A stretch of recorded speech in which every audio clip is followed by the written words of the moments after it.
Hello everyone. Today we are going to discuss models of business communication यानी व्यावसायिक संचार के विभिन्न विचारधाराओं या कुछ प्रतिरूपों के बारे में हम यहाँ पर डिस्कस करने वाले हैं। देखिए, जो डिफरेंट मैनेजमेंट थिंकर्स होते हैं या विभिन्न जो तर्कशास्त्री होते हैं, उनके अलग अलग व्यूज़, ओपिनियंस और उनके जो थॉट्स होते हैं, उनके द्वारा जो प्रतिपादित सिद्धांत होते हैं, जो तथ्यों के आधार पर जिन्हें समझने के लिए या समझाने के दृष्टिकोण से जो मॉडल्स बनाए जाते हैं, जो थ्योरीज डेवलप की जाती है, हम उनके बारे में आज डिस्कस करने वाले हैं। देखिए, संचार की ऐसी प्रमुख विचारधाराएं या ऐसे प्रतिरूप मॉडल्स जो कम्युनिकेशन प्रोसेस को अलग अलग तरीक़ों में प्रदर्शित करते हैं, उनके बारे में हम यहाँ पर डिस्कस करने वाले हैं।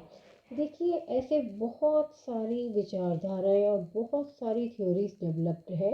हम इस सेशन में कुछ मुख्य मुख्य जो मॉडल्स हैं, हम उन्हीं के बारे में डिस्कस करेंगे यहाँ पर। तो जो सबसे पहला हमारे पास है वो है कीथ डेविस मॉडल।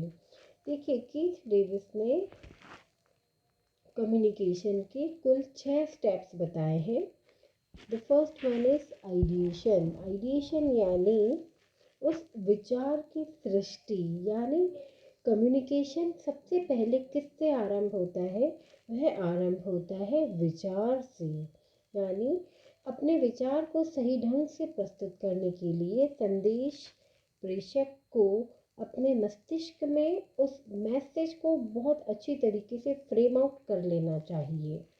तो this is the ideation step. जो दूसरा है संदेशबद्धता, एनकोडिंग जिसे हम कहते हैं। विचार जब हमारे क्लियर हो जाते हैं तब उसे एक स्वरूप दिया जाता है जिसे एनकोडिंग कहते हैं। इसके लिए अच्छे से शब्द, अच्छे संकेतों में वो उसे बांधता है जो सेंडर है, और संदेश के शब्द संदेश ले जाने वाले माध्यम पर भी निर्भर करते हैं। इसलिए जो सेंडर है उसे डिसाइड कर लेना चाहिए कि उसका मैसेज रिटर्न होगा, ऑरल होगा या और किन्हीं जेस्चर्स के थ्रू किस तरह से दिया जाएगा। The next step is transmission. Transmission यानी उस संदेश को भेजना, उसका प्रेषण करना। यानी इस स्टेज पर मैसेज को दूसरे जो पक्षकार है, रिसीवर है, उन तक पहुंचाना होता है। तो इसके लिए सेंडर उसके लिए एक मीडियम का चुनाव करता है, जैसे लेटर, टेलीफोन या एक जनरल डिस्कशन के थ्रू वो अपना मैसेज देना चाहता है। तो इन सब चीज़ों का डिसीज़न ट्रांसमिशन स्टेज पर कर लिया जाता है। नेक्स्ट स्टेप है रिसीविंग। यानी जो रिसीवर है, संदेश प्राप्त करने वाला, वह उस संदेश को प्राप्त करता है और वो उसे देखता है, सुनता है या पढ़ता है उसे। The next stage is decoding. Decoding stands for उस विचार को ग्रहण करने से रिलेटेड है, उस संदेश को समझने से रिलेटेड है, और यदि उसे किसी तरह का डाउट है तो वो इस स्टेज पर उसे दूर कर लेता है। And the last one is action. यानी वह क्या उसकी कार्यवाही करता है। यानी रिसीवर अपनी समझ के अनुसार इस मैसेज पर क्या अपना फीडबैक देता है, क्या अपनी उसके उसके रिस्पॉन्स, क्या उसका रिस्पॉन्स देता है, क्या वो एक्शन लेता है। तो यह है Keith Davis model. Next one is Shannon Weaver model. ये मॉडल शैनन और वीवर के द्वारा दिया गया है, और यह भी अगेन जो है ये सूचना के प्रेषण की एक प्रक्रिया है।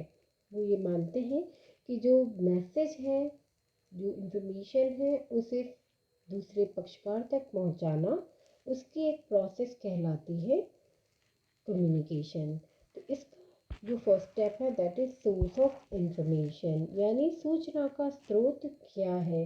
सबसे पहले डेटा को कलेक्ट करना होता है, इंफॉर्मेशन को कलेक्ट करना होता है, तभी एक व्यक्ति उसे दूसरे व्यक्ति तक पहुंचा पाएगा। उसके बाद सेकंड स्टेज है सेंडर, यानी उसका प्रेषक कौन है, ऐसा व्यक्ति जो उस इंफॉर्मेशन को दूसरे व्यक्ति को भेजता है। The third one is noise. Noise से तात्पर्य यहाँ पर शोर से है।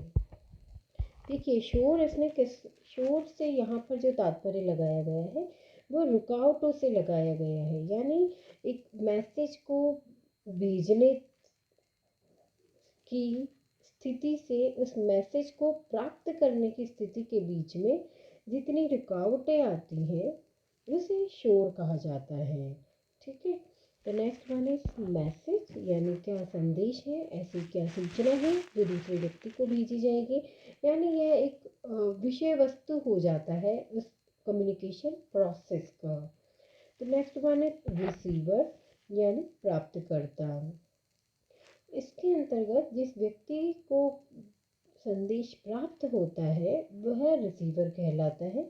वह उस मैसेज को अपनी लैंग्वेज में उसे कन्वर्ट करके उसकी मूल भावना को समझने का प्रयास करता है। And the last stage is feedback, यानी उससे समझने के बाद वह रिसीवर उसके प्रति अपना एक रिस्पॉन्स, अपनी एक प्रतिक्रिया देता है। यह कहलाता है Shannon Weaver model. Next model is the Berlo dynamic process model, यानी बर्लो का गतिशील प्रक्रिया मॉडल।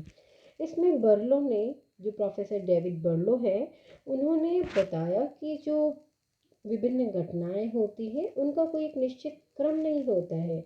उन्होंने कम्युनिकेशन को एक लगातार चलने वाली गतिशील प्रक्रिया माना है और उसके क्रम में भी परिवर्तन होता रहता है, यानी उसकी जो स्टेजेस हैं वो स्थिर नहीं होती है और उनमें आपस में एक इंटरेक्शन होता रहता है। तो उन्होंने स्टेप्स के बजाय उन्होंने इसके लिए मुख्य तत्वों को बताया है, जो इसके मुख्य एलिमेंट्स हैं।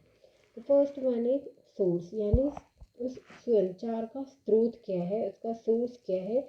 उसमें उन्होंने जैसे आइडिया, उसकी नीड, इंफॉर्मेशन, उसके ऑब्जेक्टिव्स को फोकस किया है। तो नेक्स्ट वन इज मैसेज, यानी संदेश, किस तरह से उसे बनाया जाना है, उसका कोड, उसका प्रतीक या उसका किसी तरह से कोई चिन्ह बनाया जाना है।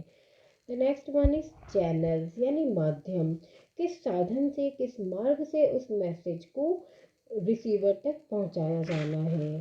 The next one is decoder, यानी इसको किस तरह से उसे समझा जाएगा रिसीवर के द्वारा कि वह कितनी कौशलता से, कितनी प्रेरित तरीके से वह उसे डिकोड कर पाता है। The next one is receiver, यानी प्राप्तकर्ता, वह उस मैसेज को, उस विचार, उसकी आवश्यकता को समझने का प्रयास करता है।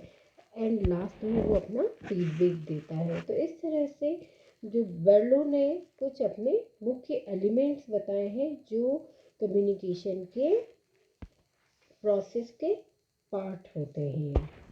तो next one is mass communication model, यानी यह कहलाता है जनसंचार मॉडल। देखिए हमेशा जो है प्रतिरूप अलग अलग प्रबंध शास्त्रियों के द्वारा अलग अलग धारणाओं के आधार पर बनाए गए हैं। 1980 में जो बहुत सारे मैनेजमेंट थिंकर्स थे उन्होंने मिलकर इस मास कम्युनिकेशन मॉडल को बनाया है। इसमें उन्होंने इन 5 चीज़ों पर फोकस किया है, यानी एक सबसे पहला जो होता है वो संदेश देने वाला होता है, सेंडर। वहाँ से प्रक्रिया आगे गतिशील होती है मैसेज तक, यानी क्या संदेश है। अगेन रिसीवर कौन है, प्राप्तकर्ता, उसका फीडबैक और उसी के साथ किस तरह का चैनल, यानी कौन सा माध्यम इसमें यूज़ किया जाएगा। तो ये कहलाता है जनसंचार मॉडल, मास कम्युनिकेशन मॉडल। यहाँ पर मैं आपको एक बात बताना चाहूँगी कि ये जो मॉडल्स होते हैं, देखिए इनके स्टेप्स में कोई खास आपस में डिफरेंसेस नहीं होते हैं,